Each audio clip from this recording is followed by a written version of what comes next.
আপনারা অবগত রয়েছেন, স্বল্প সময়ের এই সফরে বাংলাদেশের মাননীয় প্রধানমন্ত্রীর সঙ্গে মালয়েশিয়ার মাননীয় প্রধানমন্ত্রীর দীর্ঘ বৈঠক অনুষ্ঠিত হয়েছে।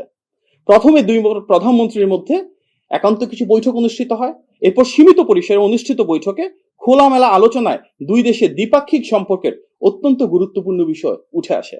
পরবর্তীতে ডেলিগেশন পর্যায়ে বাংলাদেশ থেকে আগত সম্পূর্ণ ডেলিগেশনের সাথে উভয় পক্ষের প্রতিনিধিদেরকে নিয়ে একটি বৃহত্তর পরিসরে সৌহার্দ্যমূলক আলোচনা অনুষ্ঠিত হয়েছে। মালয়েশিয়ার প্রধানমন্ত্রীর আমন্ত্রণে বাংলাদেশের মাননীয় প্রধানমন্ত্রীর নেতৃত্বে যে ডেলিগেশন সেখানে মধ্যাহ্নভোজে অংশগ্রহণ করে। পরবর্তীতে মালয়েশিয়ার মহামান্য রাজা সুলতান ইব্রাহিম সুলতান ইস্কান্দারের সঙ্গে মাননীয় প্রধানমন্ত্রীর সাক্ষাৎ অনুষ্ঠিত হয় এবং সেখানেও দ্বিপাক্ষিক সম্পর্কের বিভিন্ন গুরুত্বপূর্ণ বিষয় উঠে আসে।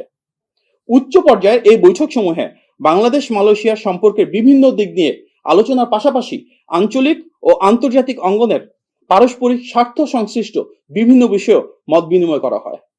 একই সাথে দুই দেশের সম্পর্ককে নতুন উচ্চতায় নিয়ে যাওয়ার ব্যাপারে দৃঢ় আশাবাদ এবং অঙ্গীকার ব্যক্ত করা হয়। প্রিয় সাংবাদিক ভাই বোনেরা, এবারের ঐতিহাসিক সফরে বাংলাদেশ এবং মালয়েশিয়ার মধ্যে অনেকগুলো গুরুত্বপূর্ণ খাত নিয়ে আলোচনা হয়েছে।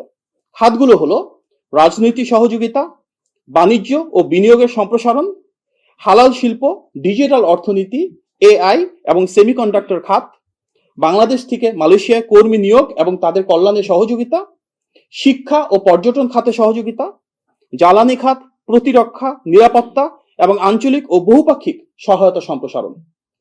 উল্লেখ্য, সর্বমোট 9টি বিষয়ে পারস্পরিক সহযোগিতা বৃদ্ধির লক্ষ্যে দুই দেশের সম্মতিতে 33টি পয়েন্টের একটি যৌথ বিবৃতি ইতিমধ্যে ইস্যু করা হয়েছে।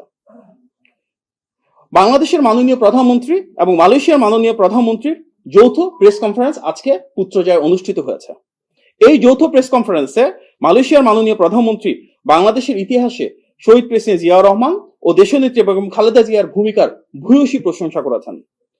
মাননীয় প্রধানমন্ত্রী তারেক রহমানের যে ত্যাগ ও সংগ্রাম রয়েছে বাংলাদেশের মানুষের অধিকার ও স্বাধীনতা প্রতিষ্ঠার জন্য, সেটিও তিনি স্বীকার করেছেন, স্মরণ করেছেন এবং তার জন্য যথেষ্ট প্রেরণা জুগিয়েছেন।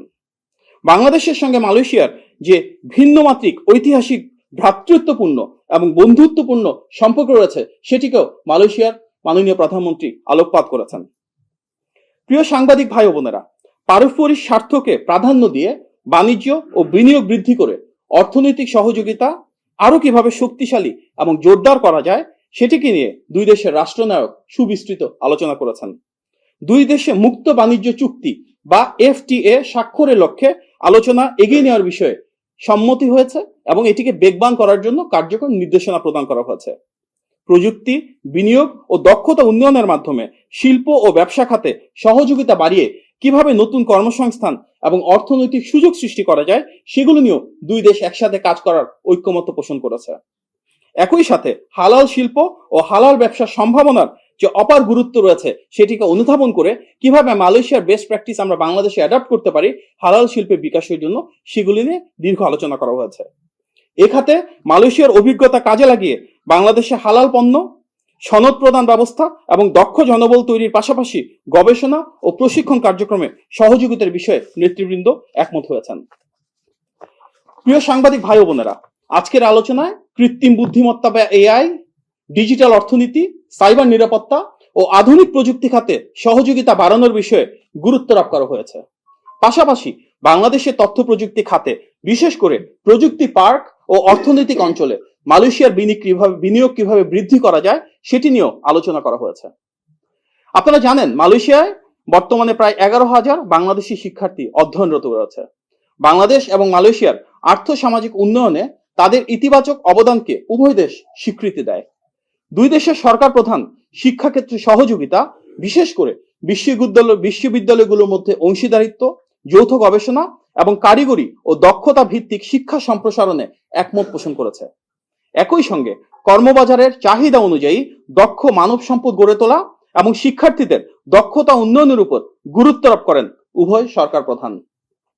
প্রতিরক্ষা সহযোগিতা আরো জোরদার, সামরিক প্রশিক্ষণ ও দক্ষতা উন্নয়ন কার্যক্রম সম্প্রসারণ এবং জাতিসংঘ শান্তিরক্ষা মিশনে পারস্পরিক সহযোগিতা বৃদ্ধির বিষয়ে উভয় দেশ একমত হয়েছে।